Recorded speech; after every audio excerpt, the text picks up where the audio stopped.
शुभ प्रभात बच्चों।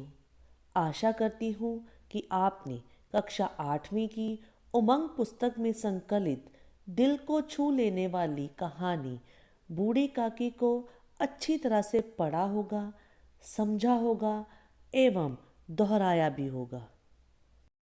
तो आइए इस पाठ को आगे बढ़ाते हुए शुरुआत करते हैं इसकी एक एक्सरसाइज शब्द संपदा से, जहाँ मैं आपको अर्थ और वाक्य दोनों करवाऊंगी, लेकिन ये वाक्य उदाहरण स्वरूप होंगे। आपको इन्हें अच्छी तरह से समझकर अपनी सरल भाषा में वाक्य रचना स्वयं करनी है। तो आइए शुरू करते हैं पहले शब्द से, जो है तरुण यानी जवान। तरुण अवस्था में जोश से नहीं, होश से काम लेना चाहिए। अगला शब्द है कोष यानी खजाना। सरकारी कोष में कमी के कारण कर्मचारियों को पूरा वेतन नहीं मिला। बढ़ते हैं अगले शब्द की ओर, जो है अनुराग यानी प्रेम या स्नेह। पिता व बेटी का अनुराग देखकर सबकी आंखें भर आई। हमारा अगला शब्द है रक्षागार। र क्ष को आ ग को आर। रक्षागार यानी सुरक्षा का स्थान। माँ का आंचल बच्चे के लिए रक्षागार बन जाता है। अगला शब्द लोलुपता। लोलुपता यानी लालच। धन की लोलुपता व्यक्ति को स्वार्थी बना देती है। चलिए अगले शब्द पर, जो है आरोपण। आरोपण यानी रोपना या स्थापित करना। पर्यावरण सुरक्षा के लिए वृक्षारोपण करना जरूरी है। शुदा वर्धक। क्ष को छोटा ऊ, ध को आ, व ध के ऊपर रेफ क। शुद्धावर्तक यानी भूख बढ़ाने वाली। कचौरियों की शुद्धावर्तक सुगंध से मेरे मुंह में पानी आ गया। तो प्यारे विद्यार्थियों, आप साइड बाय साइड इन वाक्यों को रफ कॉपी पे नोट कर सकते हैं, ताकि आप शब्द को अच्छी तरह से समझ सकें और अपनी वाक्य खुद बना सकें। बढ़ते हैं अगले शब्द की ओर, जो है उद्विग्न। उद्विग्न यानी परेशान होना। परीक्षा के दिनों में छात्र उद्विग्न हो जाते हैं। जेवनार, दावत के समय गाया जाने वाला गाना। शादी के अवसर पर महिलाओं ने लोक भाषा में जेवनार गाए। इस पंक्ति में हमारा पहला शब्द है उकड़ू। उकड़ू यानी घुटनों व पेट को समेट कर बैठना। निर्बल महिला बिना हिले डुले उकड़ू अवस्था में ही बैठी रही। झुंझलाना यानी परेशान होना। अधिक कार्यभार के कारण रमा का झुंझलाना स्वाभाविक था। अगला शब्द पश्चाताप, अर्थ है पछतावा। पश्चाताप करने से मन का सारा मैल धुल जाता है। बच्चों, इन सभी शब्दों की वर्तनी मैं रीडिंग के दौरान ऑलरेडी आपसे डिस्कस कर चुकी हूँ, इसलिए मैं यहाँ केवल शब्द पढ़ रही हूँ। तो हमारा अगला शब्द है प्रतीक्षा। प्रतीक्षा मीन्स इंतज़ार। स्टेशन पर यात्री रेलगाड़ी के आने की प्रतीक्षा कर रहे थे, या फिर यूं कहें कि प्रतीक्षा की घड़ियां बड़ी लंबी होती हैं। हमारा अगला शब्द है मिथ्या यानी झूठ। मिथ्या का सहारा लेने वाले जीवन में कभी सफल नहीं होते। रेंगती हुई यानी बैठ बैठ कर घूमना या सरकना। अध्यापिका ने हमें रेंगने वाले जीवों के बारे में बताया, या यूं कहें बच्चा रेंगता हुआ मेज के नीचे चला गया। आप कोई भी वाक्य लिख सकते हैं। हमारा अगला शब्द है निर्लज्जता। निर्लज्जता मीन्स बेशर्मी से। अध्यापिका को गलत तरीके से जवाब देकर गगन ने तो अपनी निर्लज्जता की हद ही पार कर दी। पिटारी यानी डिब्बा। सपेरे ने तमाशा दिखाते समय सांप को पिटारी से निकाला। जल्दी से अगले शब्द को देखिए, जो है वाटिका। वाटिका यानी बगिया या बगीचा। अशोक वाटिका में रंग बिरंगे फूल खिले थे। अगली पंक्ति में आइए और पहला शब्द देखिए मूर्छित। मूर्छित यानी बेहोश। लक्ष्मण जी के मूर्छित होने पर हनुमान जी संजीवनी बूटी लाए। शुधातुर, शुधातुर मीन्स भूख से व्याकुल या परेशान। शुधातुर बालक बड़ी ललचाई नजरों से रोटी को देख रहा था। इस पंक्ति का अंतिम शब्द है हत ज्ञान यानी बुद्धि से शून्य होना। बुढ़ापा जीवन की ऐसी अवस्था है जहाँ मनुष्य सब कुछ जानते हुए भी हत ज्ञान हो जाता है।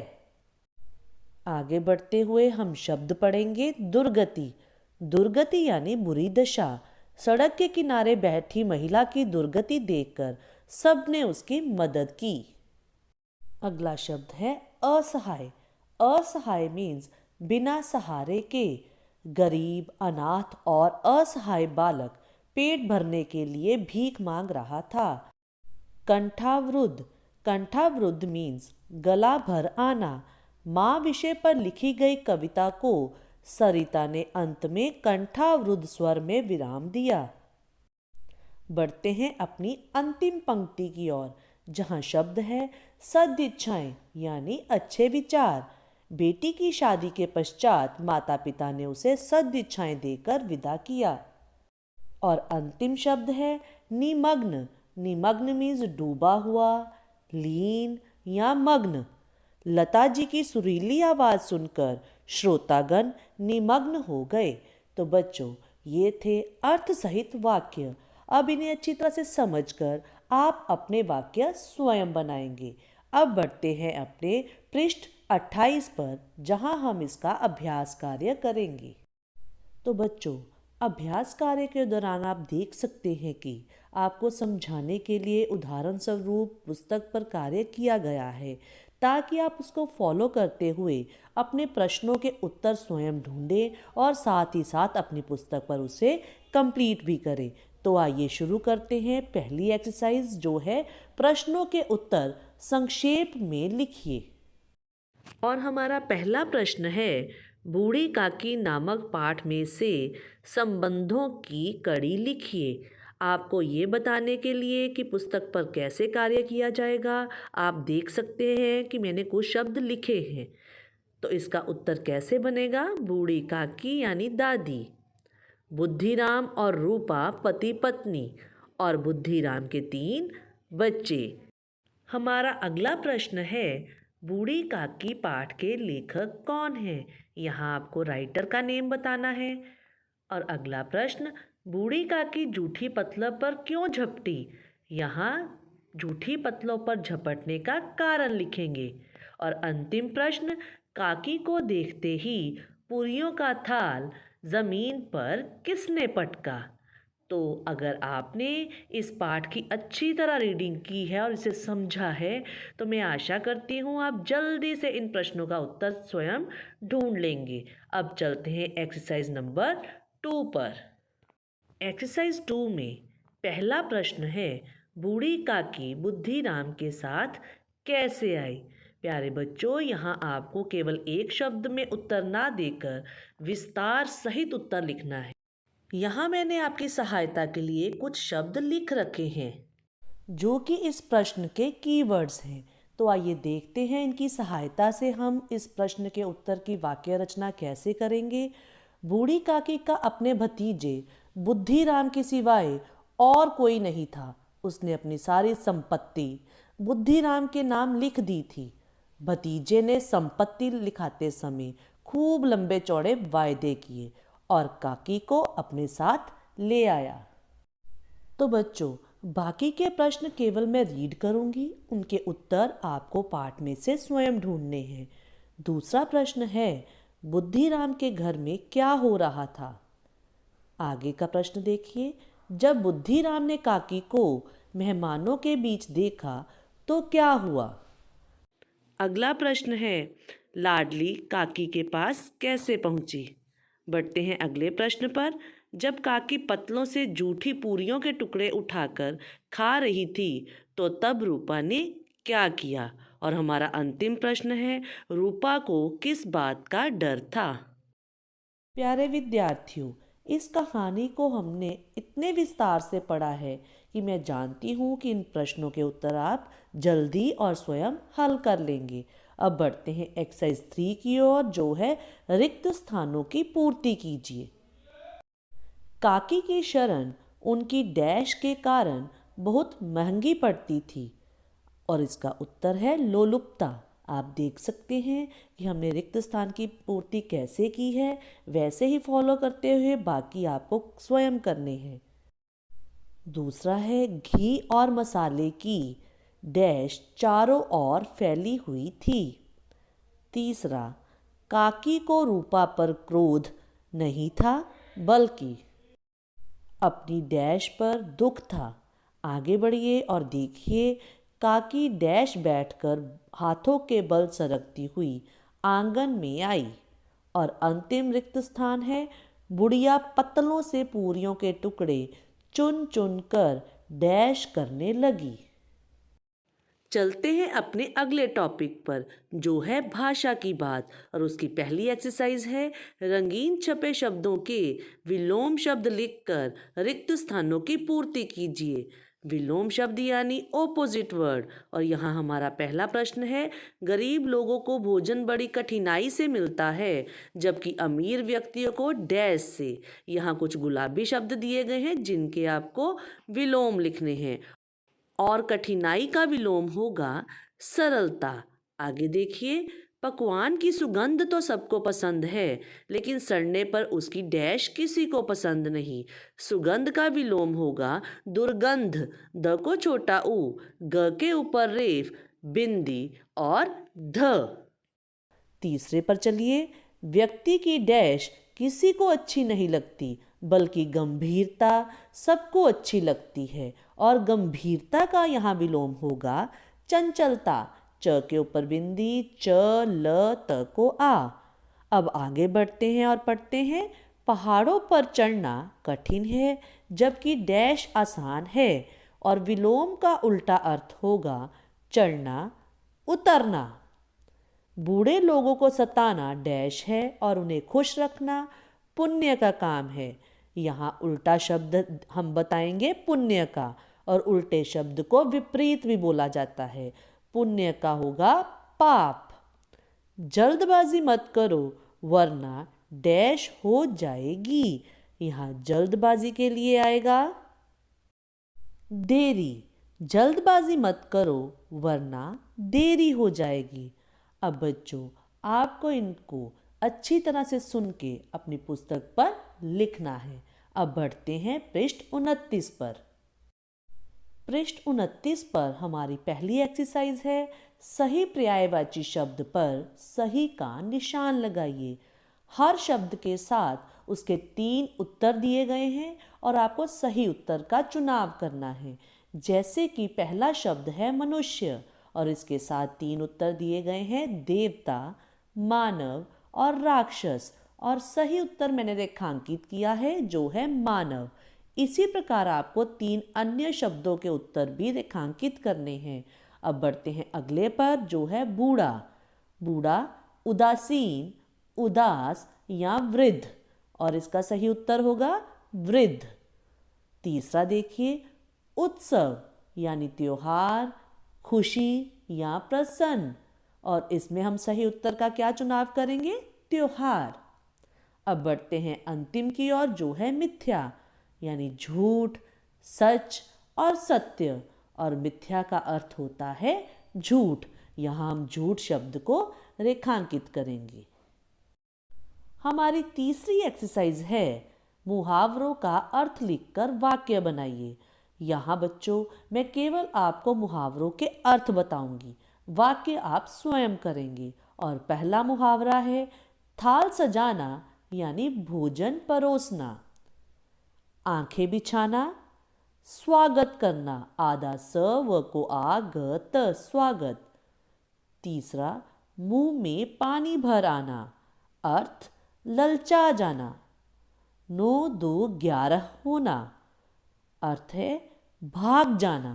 और अंतिम मुहावरा देखिए, गर्दन पर छुरी चलना यानी अत्याचार होना। भाषा की बात टॉपिक में अंतिम एक्सरसाइज है अनेक शब्दों के लिए एक शब्द, जिसे वाक्यांश भी कहा जाता है। तो आइए देखते हैं। जो किसी पर दया नहीं करता, जो किसी पर दया नहीं करता उसे एक शब्द में कहेंगे निर्दयी।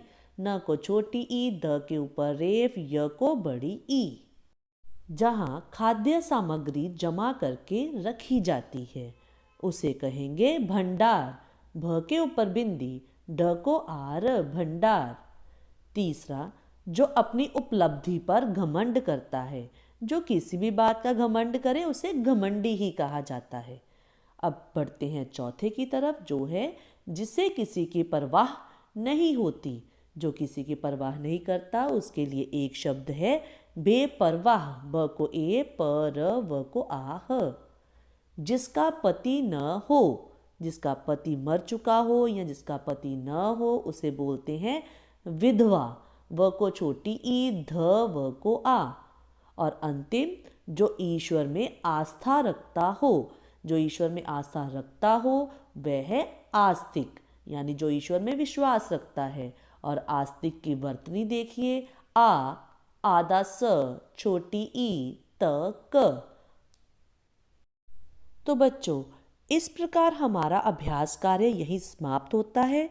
अब हम देखेंगे कि हमें कॉपी पर कार्य कैसे करना है। इसके लिए हमने एक प्रश्न आपके लिए कॉपी पर कर रखा है। आप इसके कीवर्ड्स यहाँ से नोट करेंगे और इन कीवर्ड्स की सहायता से वाक्य रचना स्वयं करेंगे। तो आइए प्रश्न पढ़ते हैं। यदि आपके घर में कोई वृद्ध है तो इसके प्रति आपको कैसा व्यवहार करना चाहिए। व्यवहार यानी बिहेव। तो कीवर्ड्स नोट कीजिए। पहला कीवर्ड है बड़े बूढ़ों। दूसरा वृद्धों, व के पैर में री, द के पैर में हलन, ध को ओ, बिंदी। अच्छा। अगला नींव, साए, सुरक्षित, स को छोटा ऊ, र, क्ष को छोटी ई, त। अच्छे बुरे, ज्ञान, सही रास्ता, पथ प्रदर्शक, प के पैर में पदेन, द, श के ऊपर रेफ, क। फिर से वृद्ध और अंत में देखिए सम्मान योग्य, स आधा म, म को आन, सम्मान, य को ओ, आधा ग, य, योग्य। और अंत में दिल और नहीं। इन कीवर्ड्स की सहायता से हम वाक्य रचना कैसे करेंगे मैं आपको बताऊंगी, लेकिन आपको इसे अच्छी तरह से सुनकर अपनी भाषा में उत्तर को लिखना है। हमें घर के बड़े बूढ़ों व वृद्ध लोगों के साथ अच्छा व्यवहार करना चाहिए। घर के बड़े ही घर की नींव होते हैं। उनके साए में हम अपने आप को सुरक्षित महसूस करते हैं। बड़े ही हमें अच्छे बुरे का ज्ञान देकर सही रास्ता दिखाते हैं। वे जीवन में हमारे पथ प्रदर्शक बनते हैं। पथ प्रदर्शक यानी रास्ता दिखाने वाले। घर के बड़े या वृद्ध लोग सम्मान योग्य होते हैं, इसलिए कभी भी उनका दिल नहीं दुखाना चाहिए। तो ये था विस्तार सहित उत्तर जिसे आपको कॉपी पर करना है।